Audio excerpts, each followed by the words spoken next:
Yuki Tsunoda's future with Red Bull is in the headlines yet again, as there are predictions that could land him in Alpine and reunite the Japanese driver with Gasly. The story works from both sides, and with a change in environment, Tsunoda could finally prove to Red Bull that the problem is in the car and not the driver. But are we going to see a huge shakeup in the Austrian team soon? And if so, how will that affect the future of Tsunoda in terms of competing up front? There's no doubt that one of the biggest question marks in the sport right now revolves around the future of Yuki Tsunoda. The Japanese driver is not performing nearly as well as he should, and as a replacement for Lawson, he's been able to score only 7 points so far. For reference, Hadjar and the Kiwi driver are both ahead of Yuki in the Drivers' Championship.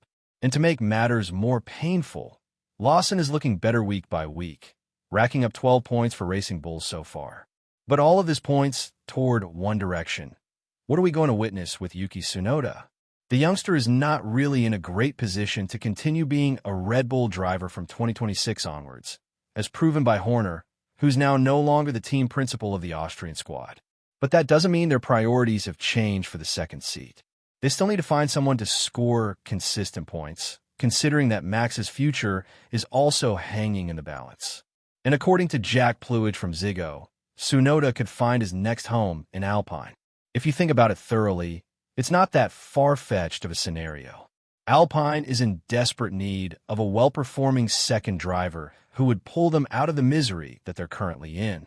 And on the other hand, Tsunoda needs a change of environment to show that the stint in Racing Bulls was all but a fluke. Let's not forget that Yuki had an absolutely great career before being promoted to Red Bull. Many believed he would be extremely competitive when given the right machinery. But unfortunately, he found himself in the wrong place at the wrong time, which is now prompting talks about a potential move to another squad. Yes, Cadillac is one of the frontrunners if they're going to choose a young driver for the second seat. But there are other options in the likes of Schumacher and Zhou. On the other hand, that's not the case for Alpine. Yes, they can also offer the seat to someone who's been out of the sport and willing to prove themselves. But why not go with a driver who already has 5 years of experience in sport? Let's not forget one thing. Gasly is now very independent in Alpine, and the team is relying on him to bring them to the promised land. Of course, it's not going to be a guaranteed thing that Alpine will be up there in the midfield from 2026 onwards with the Mercedes engines. But bringing Tsunoda could help them fix the problem with someone scoring consistent points week in and week out. As of now, Gasly is a one-man team, and he's already on his second teammate in 2025. So to see him with a third one in the same season is a bit of a far-fetched scenario. But now that Colapinto hasn't really shown nearly as much as he should have, maybe it's time to think about a driver who is a proven point scorer, one who could extract the maximum of what the car allows. I know what you're going to say.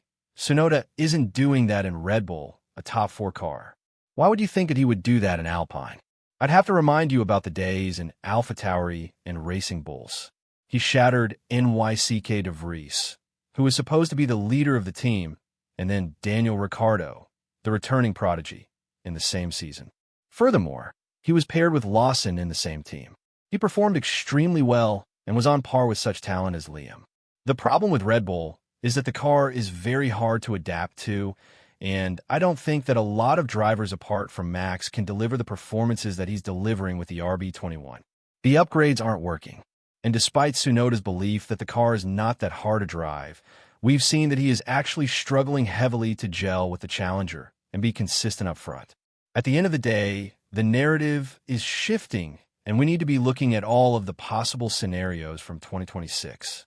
One of them is Tsunoda exploring the market for himself, because he might not have the luxury to wait for Red Bull to decide that.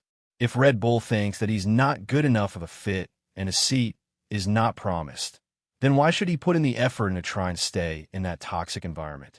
Yes, Horner is gone now, but he was one of the biggest supporters that Tsunoda had on the grid, barely being criticized and constantly being encouraged about the technical difficulties that the car had throughout the entire season. And there's an interesting development of events that could see Tsunoda join Alpine. Horner's sacking from Red Bull could be a blessing in disguise for the Japanese driver. If Horner joins the Instone-based team, either as a team principal or as a part owner, then he might lobby for Yuki to be a part of Alpine. It's not really that easy to imagine. But at the end of the day, Horner knows that the flaws of Yuki are definitely related to the car's nature, as he saw with Lawson. So it will be great to see whether Horner would think that a duo of Gasly and Tsunoda would work great again under different leadership. I mean, in AlphaTauri, it was always known that the team cannot reach high ceilings because they're always going to be the sister team of Red Bull. But in Alpine, even though they're going to become a customer of Mercedes, the terms of service are going to be a bit different. I highly doubt there'll be restrictions like there were in Red Bull. And with Briatore being a part of this nitpicking process, then I guess it would be interesting to see how Alpine will blend these two talents together.